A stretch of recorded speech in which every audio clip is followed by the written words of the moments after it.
Answer 11 says, in a lottery, person chooses 6 different natural numbers at random from numbers 1 to 20. Numbers हमारे पास from 1 to 20 है.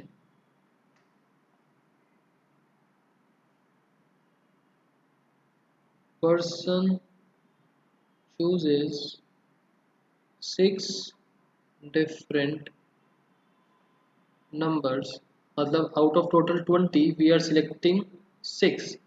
n है 20 और r है 6. Now these 6 numbers already fixed by the lottery committee, he wins the prize. And ये जो numbers हैं, अगर ये उन नंबर से मैच हो जाते हैं जो लॉटरी सिस्टम में आए हैं तो वो लॉटरी जीत जाएगा. What is the probability of winning the prize in the game?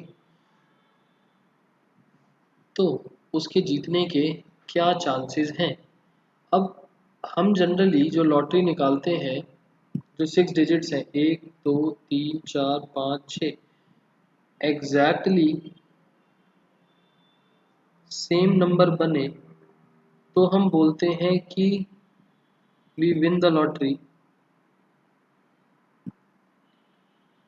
But इस क्वेश्चन में क्या करा हुआ है कि एग्जैक्टली सेम को कंसीडर नहीं करा हुआ. इन्होंने बोला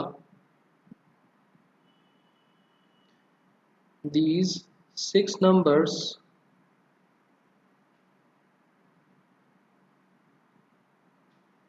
should exist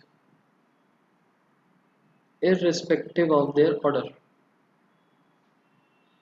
किसी भी ऑर्डर में हो, बस ये स्पेसिफिक 6 डिजिट्स होनी चाहिए, ये 6 नंबर्स होने चाहिए. हिंट में order of the numbers is not important. जब ऑर्डर मैटर नहीं कर रहा तो हमारा कंसेप्ट लगेगा कॉम्बिनेशंस का. Therefore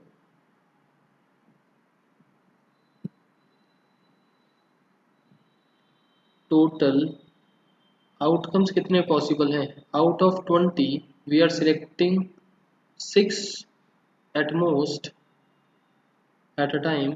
So 20 factorial upon 6 factorial, 20 minus 6 factorial, 20c6. इसको सॉल्व करके क्या मिलेगा? 20 factorial upon 6 factorial into 14 factorial. ये बना टोटल. अब ये बताओ, हमें प्रोबेबिलिटी निकालनी है of winning. Probability winning the lottery.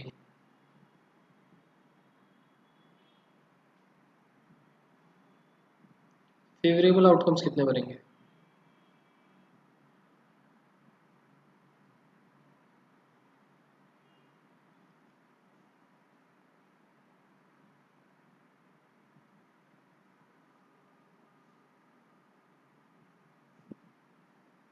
Six factorial.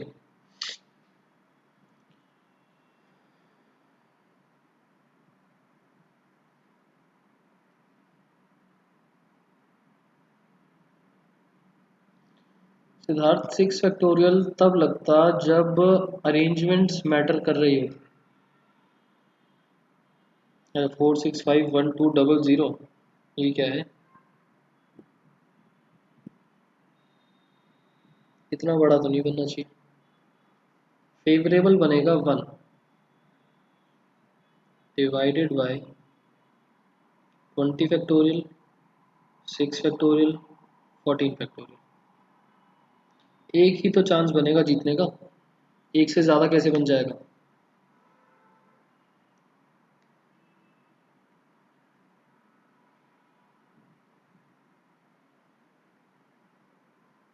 Clear?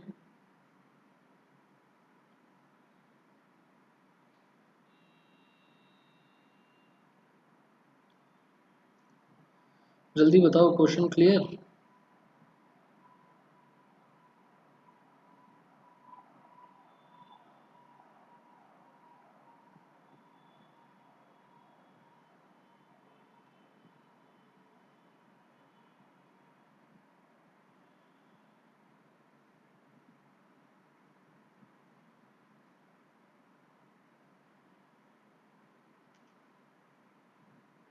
Favourable outcomes की बात नहीं हो रही, फेवरेबल की हो रही है, फेवरेबल 1 है ना।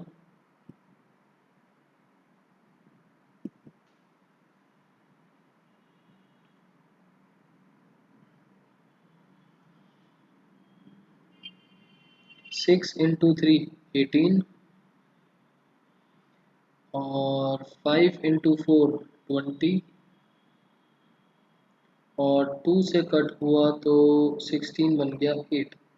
ये बना 1/19 into 17 into 15 into 8।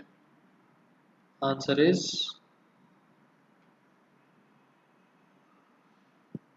38760। 38760, this is the chances of winning the lottery। Answer number 11th के बाद आता है 12th।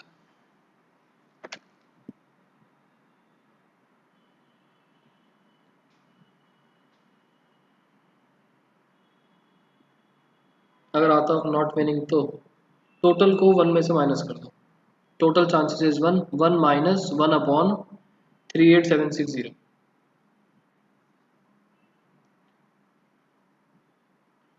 probability of winning plus probability of not winning is equals to 1। Answer 12th में बोला कि चेक करो कि probabilities of A and B are consistently defined or not। Check करना है कि ठीक है या गलत है। पहले केस के अंदर P of A 0.5, P of B 0.7 और इंटरसेक्शन 0.6। तो इन तीन वैल्यू से जल्दी बताओ यूनियन कितना आया, यूनियन कितना आएगा।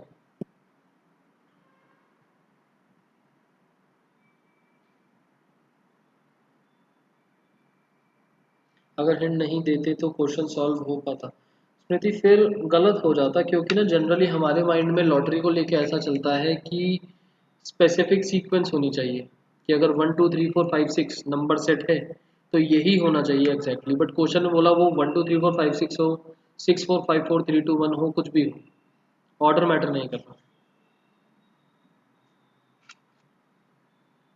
0.6। अब इन चार वैल्यूज को देख के बताओ कि क्या ये वैल्यूज ठीक हैं या नहीं।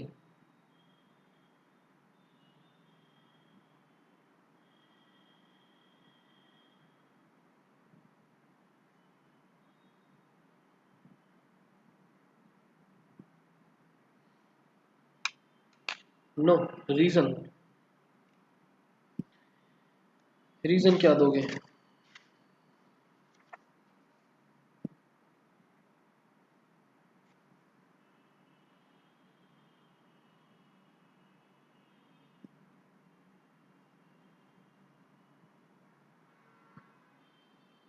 फॉर्मूला पुट कर दो है, फॉर्मूला पुट करके ही तो सिद्धार्थ 0.6 आया है।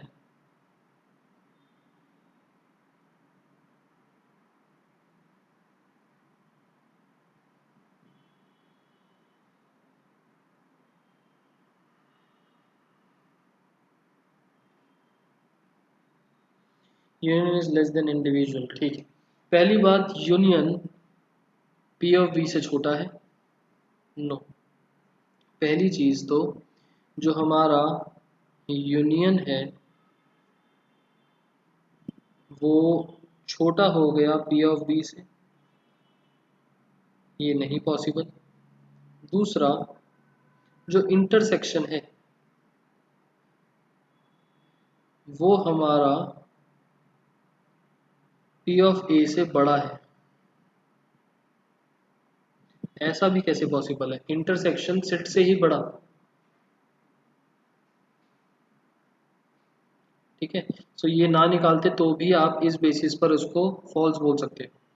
Second part,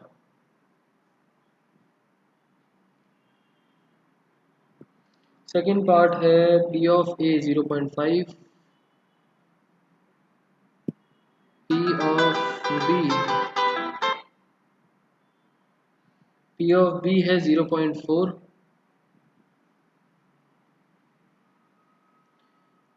P of A union B 0.8, intersection बताओ कितना बना?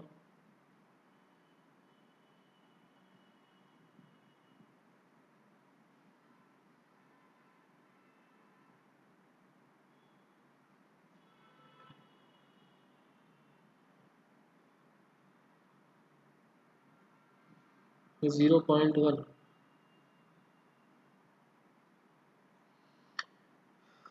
यस, बिकॉज जो यूनियन है ए से भी बड़ा है, बी से भी बड़ा है, इंटरसेक्शन दोनों से छोटा है। It is consistently defined. Clear? 12th हो गया, 13th हो गया, उसके बाद 14th करना था। 14th answer number 1414। P of A 3/5, P of B 1/5। Find करना है P of A और B। P of A और B मतलब यूनियन या intersection?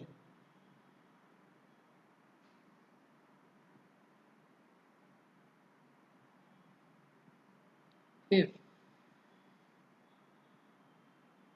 A and B union, A union B, A and B are mutually exclusive। बताओ mutually exclusive की क्या property थी?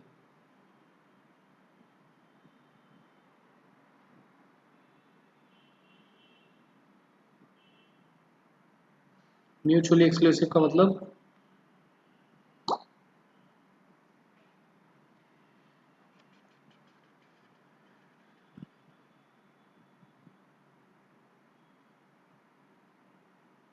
भूल गए?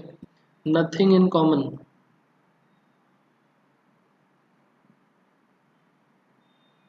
मतलब कि A intersection B is equals to 5 null set, and probability अगर हम देखते हैं तो प्रोबेबिलिटी इज 0। तो इंटरसेक्शन की प्रोबेबिलिटी 0 है, A और B की गिवन है, देयरफॉर A यूनियन B की क्या बनी? A यूनियन B जल्दी से कैलकुलेट करो। P of A plus P of B minus intersection 3/5 plus 1/5 minus 0, answer आया 4/5। इजी सा था। बस अगर आपको पता हो कि म्यूचुअली एक्सक्लूसिव का क्या मतलब है तो। Answer number 15। E and F are the events। Okay, P of E given है 1/4, P of F गिवन है 1/2। E and F, P of E and F, and का मतलब होता है इंटरसेक्शन, ये गिवन है 1/8। हमें फाइंड करना है E और F। पहली चीज फाइंड करनी है E और F, मतलब कि E यूनियन F। इसका formula E plus F minus intersection, तीनों वैल्यूज हैं तो वैल्यू ढूंढना इसकी क्या बनी। दूसरा हमको क्या फाइंड आउट करना है?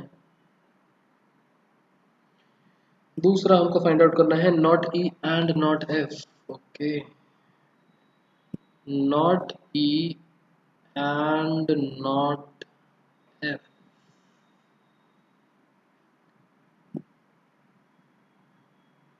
ये क्या बना?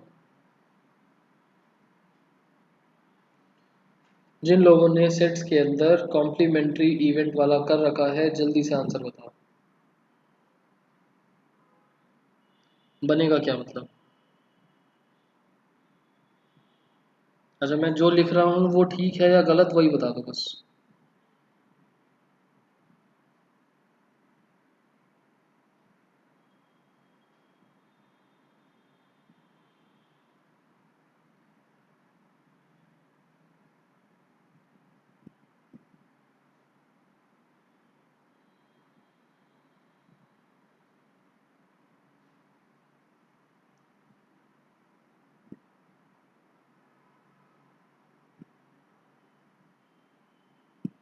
जो मैंने लिखा वो सही है या गलत? मिताक्षी,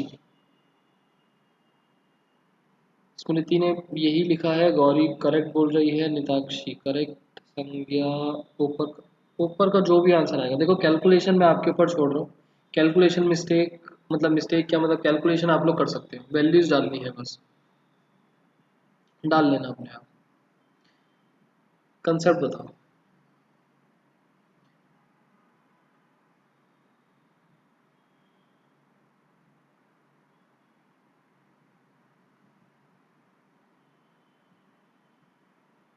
सब ठीक बोल रहे हैं।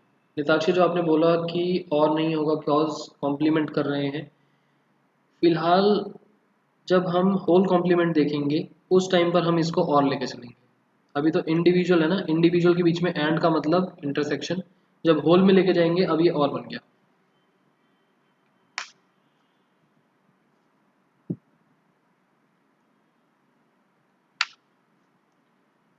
ठीक है।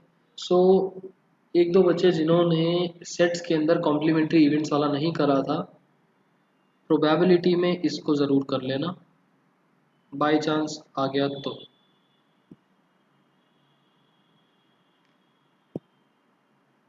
ठीक है। ये वाली वैल्यू ऊपर फर्स्ट पार्ट में ढूंढी थी हमने, ये रही।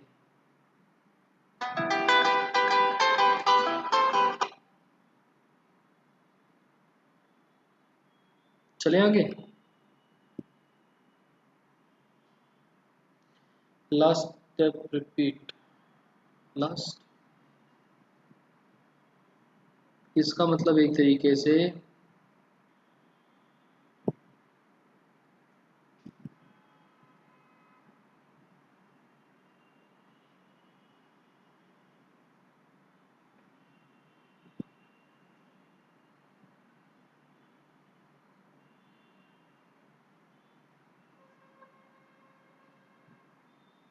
ठीक, हम नॉट को कॉम्प्लीमेंट्री से भी शो कर देते हैं। चले आगे।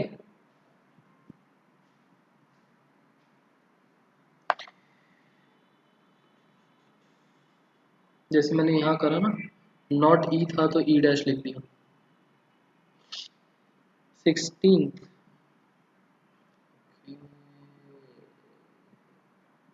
Answer number 16। Events E and F are such that P of not E or not F is equals to 0.25।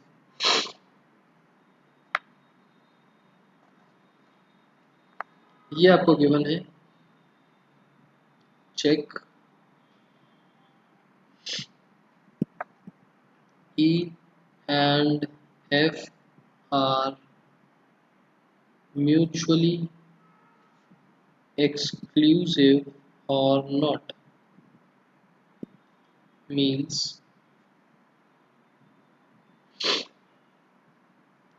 E intersection F is equals to probability 0। ये आपको इस पर कमेंट करना है, यस और नो।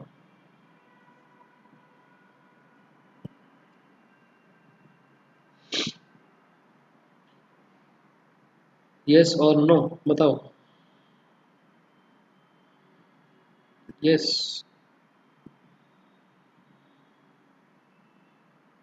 नो। जो ये गिवन है इसको देखते हैं। P ऑफ नॉट E और नॉट F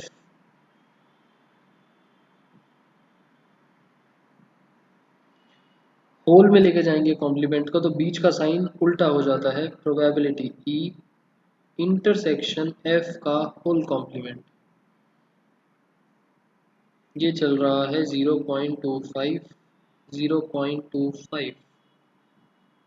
होल कॉम्प्लीमेंट का मतलब 1 minus probability of E intersection F 0.25।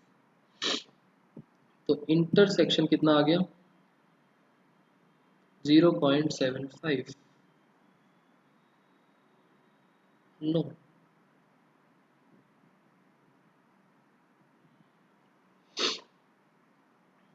Clear.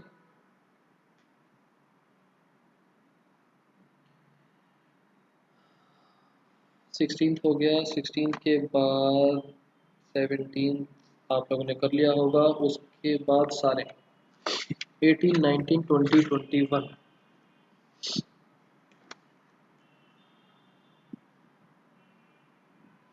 अच्छा, ये प्रोबेबिलिटी चैप्टर थोड़ा सा इजी लग रहा है, नहीं लग रहा? 9, 10 जैसा तो नहीं है, बट इजी लग रहा है, मुश्किल लग रहा है?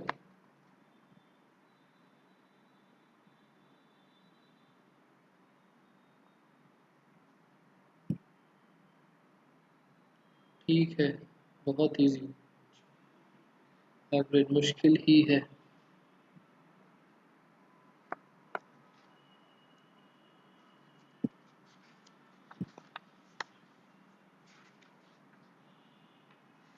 खैर, इजी तो नहीं बोलेंगे, एवरेज बोल सकते हैं, बट डिफ़िकल्ट की कैटेगरी में हर्ष लेके मत जाओ, प्रैक्टिस ज़्यादा करो फिर अगर मुश्किल लग रहा है तो। 18th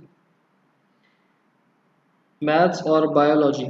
ओके, मैथ्स के लिए हम ए रेफ़र कर देते हैं, बायोलॉजी के लिए बी रेफ़र कर देते हैं, या एम और बी ही रहने देते हैं, ठीक है। Now 40% of the student study maths. Probability of maths 40% का मतलब हो गया 0.4। Probability of biology is 30%। Percent देने का मतलब प्रोबेबिलिटी है, परसेंटेज का साइन हटा दो। 10% study both.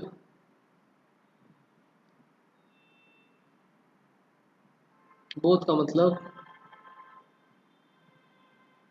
Both M and B intersection 10%, 0.1। If the student is selected at random from the class, find the probability that he will be studying maths or biology। Maths और biology कितना बनेगा?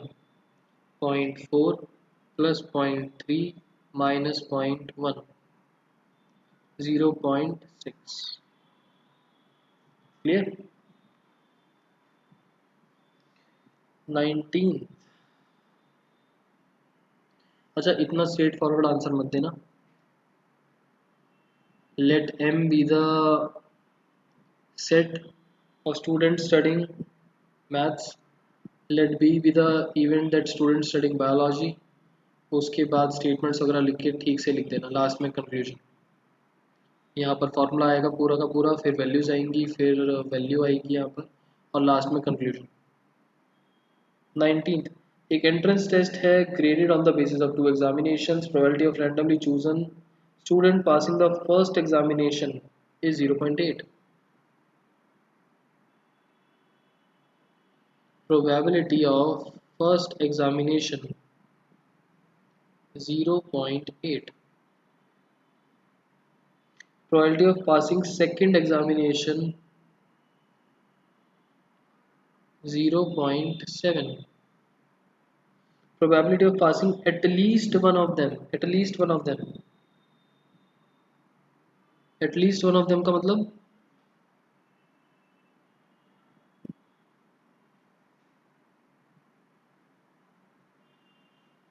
0.95।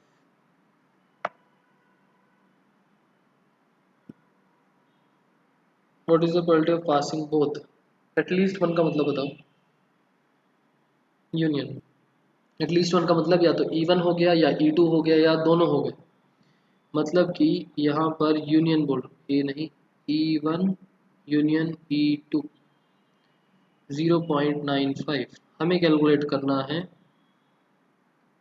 Passing both, मतलब E1 intersection E2। कर सकते हो find out?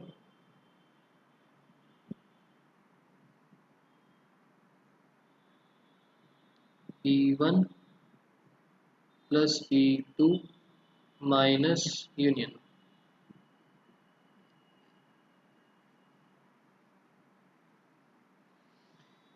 Okay, यहाँ से value आ जाएगी।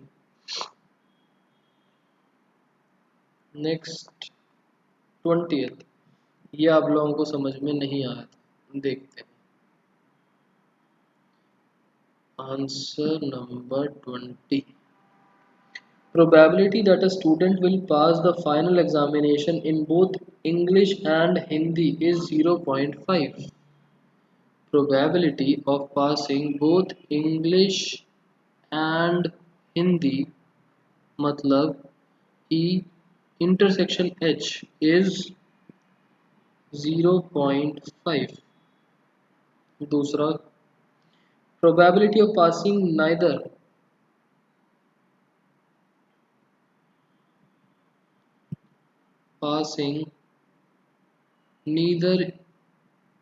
E nor H, इसका मतलब क्या हुआ?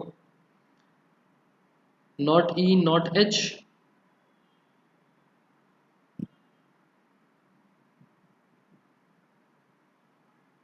एंड आएगा या और आएगा ये बताओ। नॉट E एंड आएगा या और? Not H।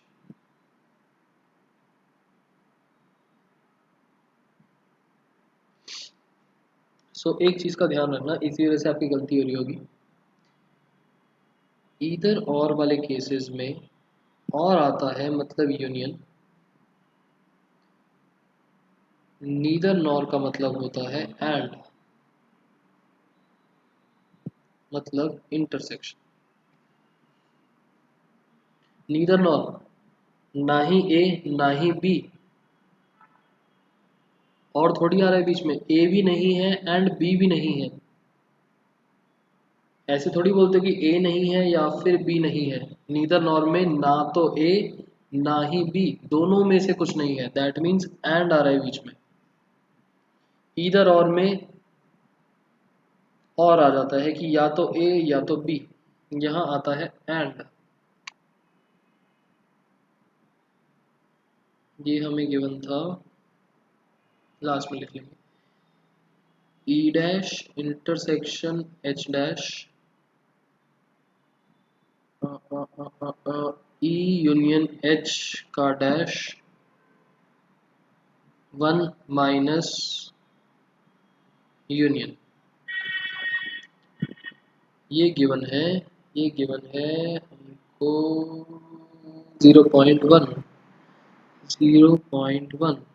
तो प्रोबेबिलिटी ऑफ यूनियन कितनी आ गई? 0.9। After that probability of passing English, English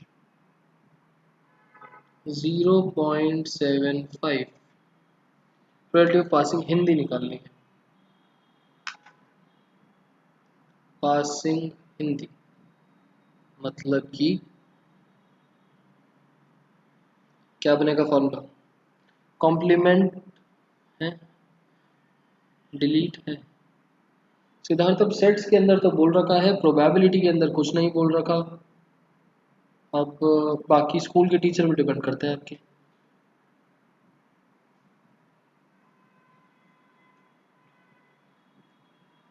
formula क्या बनेगा?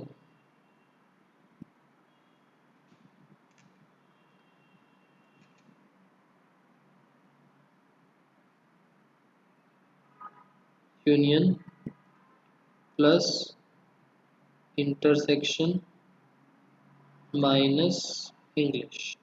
उसी फॉर्मूले को आगे पीछे घुमा के ये फार्मूला बन जाएगा। ये वैल्यू गिवन है, ये वैल्यू गिवन है, ये वैल्यू गिवन है। कर लोगे solve?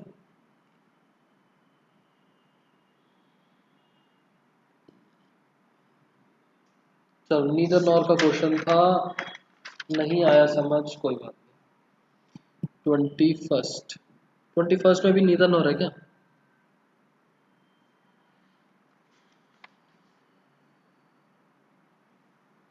In a class of 60 students, 30 of in a class of 60 students, class consists 60 students।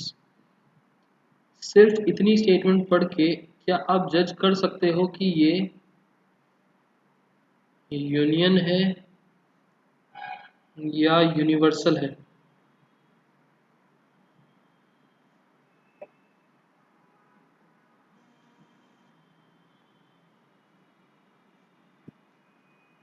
मैंने आगे का नहीं पढ़ा। सिद्धार्थ, मैं तो जज नहीं कर सकता कि यूनियन है या यूनिवर्सल। आगे की इंफॉर्मेशन बताएगी कि यूनियन है या यूनिवर्सल। कौन सी स्टेटमेंट बताएगी वो बता दूंगा। मैंने आपको चैप्टर 1 में भी बोला था कि एक क्लास के अंदर 60 स्टूडेंट्स हैं, या जो भी एक ग्रुप में कितने भी बच्चे हैं या कोई भी लोग हैं, वो यूनियन बनेगा या यूनिवर्सल बनेगा, इट डिपेंड्स आगे की इंफॉर्मेशन क्या बोलती है। 30 opted for NCC. Okay, number of students in NCC 30। 32 opted for NSS. Number of students in NSS 32. 24 opted for both NCC and NSS. अच्छा, वैसे मैं N लिख रहा हूँ, N लिखना ठीक है या फिर P बनेगा ये प्रोबेबिलिटी? इसमें 60 यूनिवर्सल ही होगा, सैंपल स्पेस इज 60। समझा? आपने जो बोला सैंपल स्पेस 60, सैंपल स्पेस 60 ठीक है, बट यूनियन और यूनिवर्सल, यूनिवर्सल आपका सैंपल स्पेस हो गया, यूनियन भी सैंपल स्पेस बन सकता है, और हो सकता है कि यूनियन की वैल्यू थोड़ी छोटी हो यूनिवर्सल से।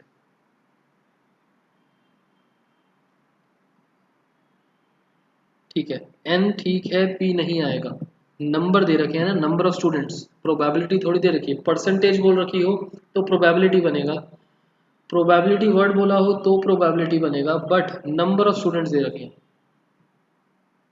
तो नंबर ऑफ स्टूडेंट से प्रोबेबिलिटी बनाने के लिए स्टूडेंट्स अपॉन टोटल स्टूडेंट्स जाके प्रोबेबिलिटी बनता है। NCC and NSS is 24। जो मैं आप लोगों को यूनियन यूनिवर्सल बोल रहा हूँ, 60 जो है वो सैंपल स्पेस तो बन ही जाएगा, सैंपल स्पेस तो बन ही जाएगा,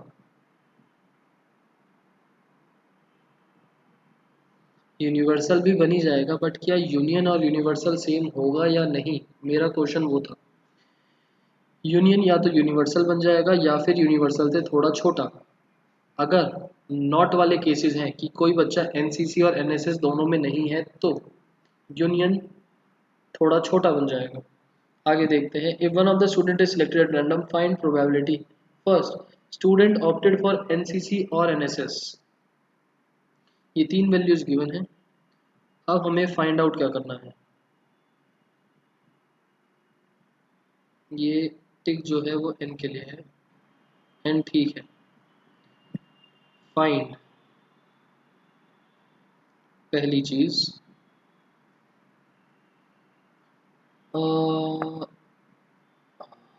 फाइंड द प्रोबेबिलिटी निकालने ना, प्रोबेबिलिटी एन सी सी और N S S.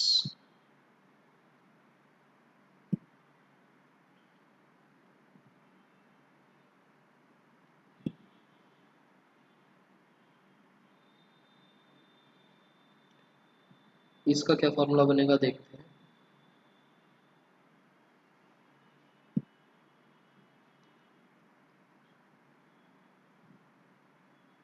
Second, student has opted neither NCC nor NSS. Okay, neither nor का क्वेश्चन आ गया, मतलब कि यूनियन की वैल्यू कुछ अलग होगी। नीदर एनसीसी नॉर एनएसएस, ठीक है, पता तो चल गया, यूनियन नहीं बनेगा, यूनिवर्सल बनेगा। तो 60 यूनिवर्सल है, यूनियन की वैल्यू कैलकुलेट करनी पड़ेगी।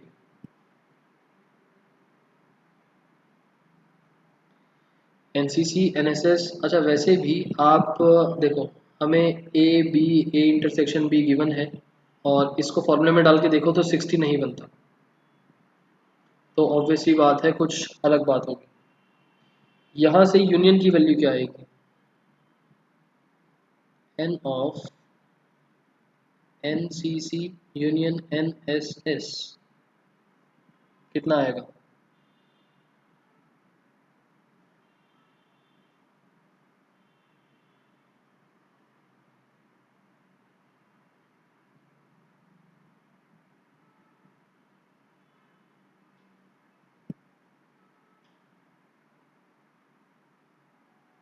जल्दी बताओ।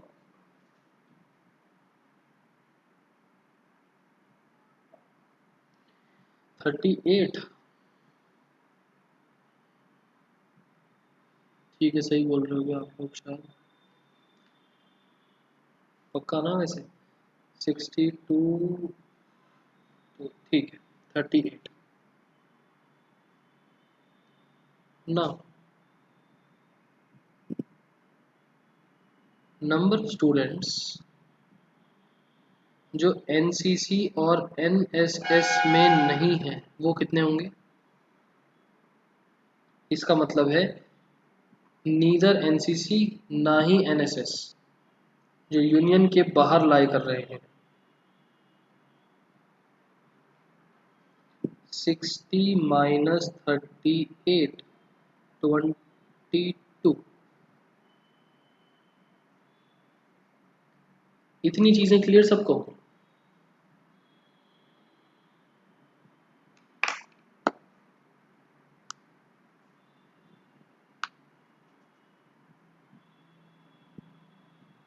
इसके बाद ये सारे हैं नंबर ऑफ एलिमेंट्स और यहां मैंने लिखा प्रोबेबिलिटी। तो पहली चीज तो या तो आप इनको इंडिविजुअली प्रोबेबिलिटीज में कैलकुलेट करो और फिर फॉर्मूले में डालना, या फिर यहाँ पर डायरेक्टली प्रोबेबिलिटी में कैलकुलेट कर लेते हैं। अभी बताओ प्रोबेबिलिटी ऑफ एनएसएस कितना होगा, probability of NSS,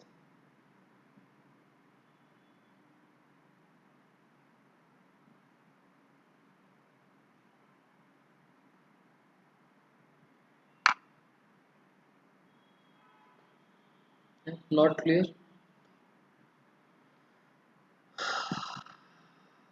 probability of Smriti NSS 32/60,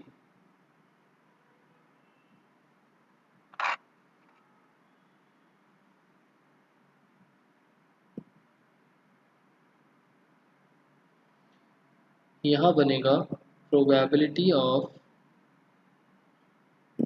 NCC plus probability of NSS minus probability of NCC intersection NSS.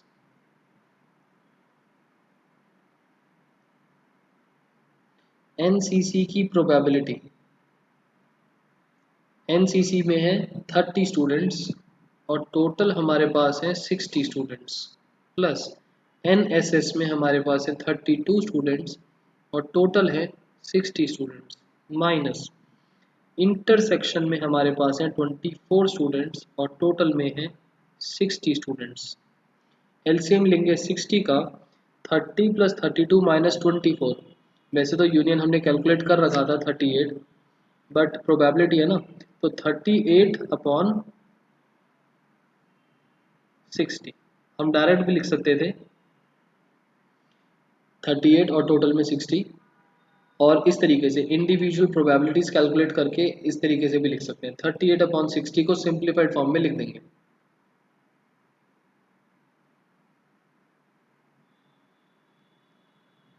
Clear ये चीज?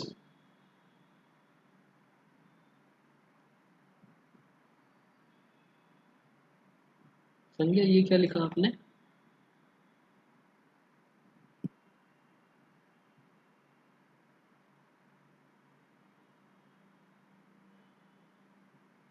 अच्छा अच्छा, इसका आंसर 19/30, ठीक है। नीदर एनसीसी नॉर एनएसएस, वैसे तो हमने नंबर ऑफ स्टूडेंट्स कैलकुलेट कर रखे हैं 22, बट यहाँ पर भी डाल के देख लेते हैं। इसका मतलब क्या बना? Probability of NCC union NSS का कॉम्प्लीमेंट, मतलब कि एनसीसी और एनएसएस दोनों में लाई नहीं करता, मतलब 1 minus probability of NCC union NSS. NCC union NSS हमने ऊपर कैलकुलेट करा 38/60, मतलब कि 1 माइनस 38/60। सिंप्लीफाई फॉर्म में आप लोग अपने आप कर लेना, ये बना 60 माइनस 38/60, 22/60, 11/30 बनेगा। ठीक है, डायरेक्ट लिखने को भी लिख सकते थे और फॉर्मूले से भी लिख सकते हैं, जो भी अच्छा लगे। वैसे देखने में तो यही ज़्यादा अच्छा लगेगा। नेक्स्ट पार्ट है इसका, आ गया student has opted NSS but not NCC. हाँ सिद्धार्थ, आधा मार्क्स तो पक्का पक्का कट ही जाएगा, सिंप्लीफाई ना करो तो।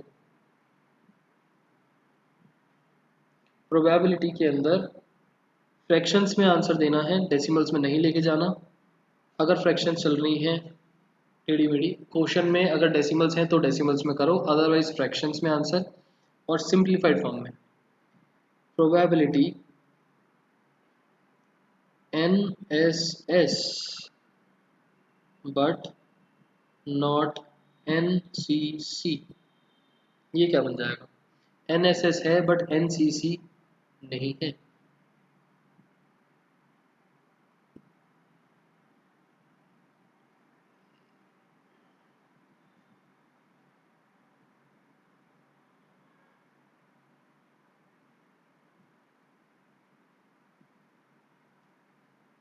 Intersection subtract,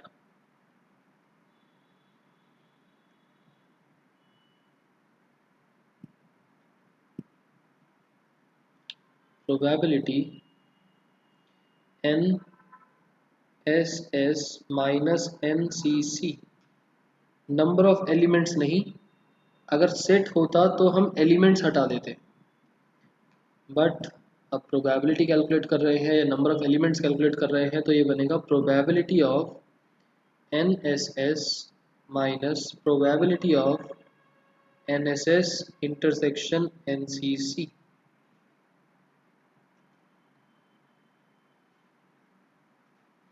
N S S intersection N C C complement नहीं सिद्धार्थ, इंटरसेक्शन का कॉम्प्लीमेंट करोगे तो इंटरसेक्शन के अलावा जो सिर्फ एनएसएस है, जो सिर्फ एनसीसी है, और दोनों के अलावा जो 22 बच्चे थे जो ना एनसीसी में ना एनएसएस में, वो सारे आ जाएंगे।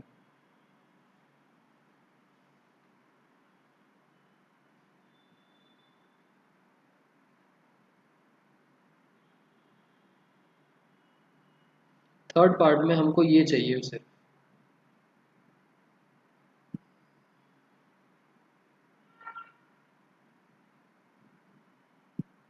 इस पार्ट का मतलब होता है या तो a माइनस बी या फिर n of a minus n of a intersection b।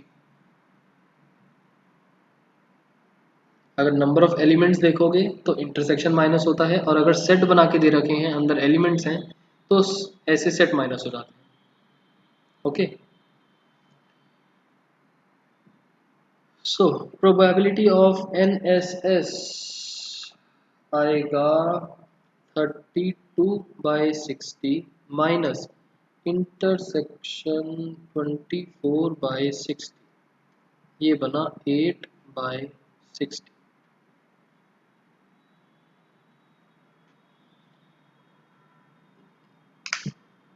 2/15।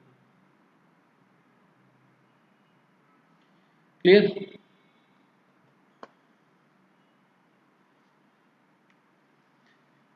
ठीक है, उसके बाद मिसलेनियस है, और ज़्यादा तो नहीं है मिसलेनियस के अंदर। एक दो दिन, 2 दिन मान लो, 2 दिन का चैप्टर और बचा है, उसके बाद हमारा प्रोबेबिलिटी खत्म। होमवर्क में एक्सरसाइज नंबर 16.3 ऑल क्वेश्चंस, और जो आपका टेस्ट होगा, लास्ट चैप्टर कौन सा हुआ था हमारा? लास्ट चैप्टर कौन सा हुआ था? पीएनसी।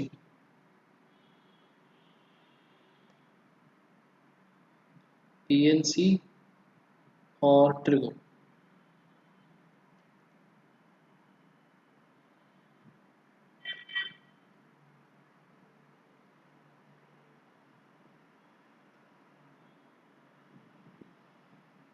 कॉम्प्लेक्स, इसमें प्रोबेबिलिटी कहाँ है? सारा सेट्स वाला ही टॉपिक है।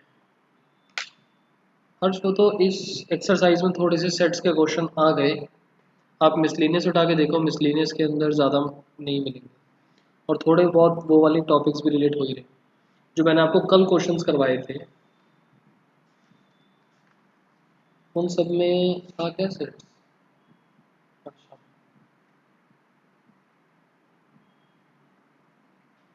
सेट्स वाले फॉर्मूलेस तो रिलेट नहीं हो रहे थे। अब ये इवेंट्स बनाना और ये सब करना, अब ये तो पार्ट है सैम्पल स्पेस का।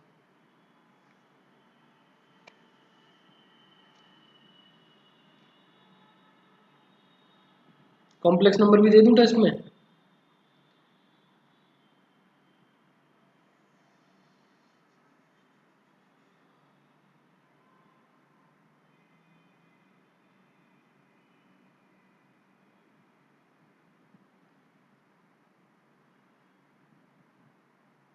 इतना ही है।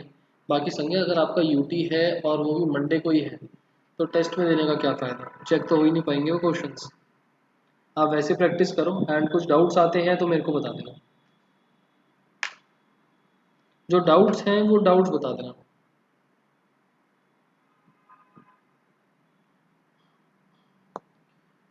अभी कर लेते हैं, ठीक है। अभी नॉर्मल क्लास ओवर, किसी के अगर कुछ डाउट्स हैं तो बता दो।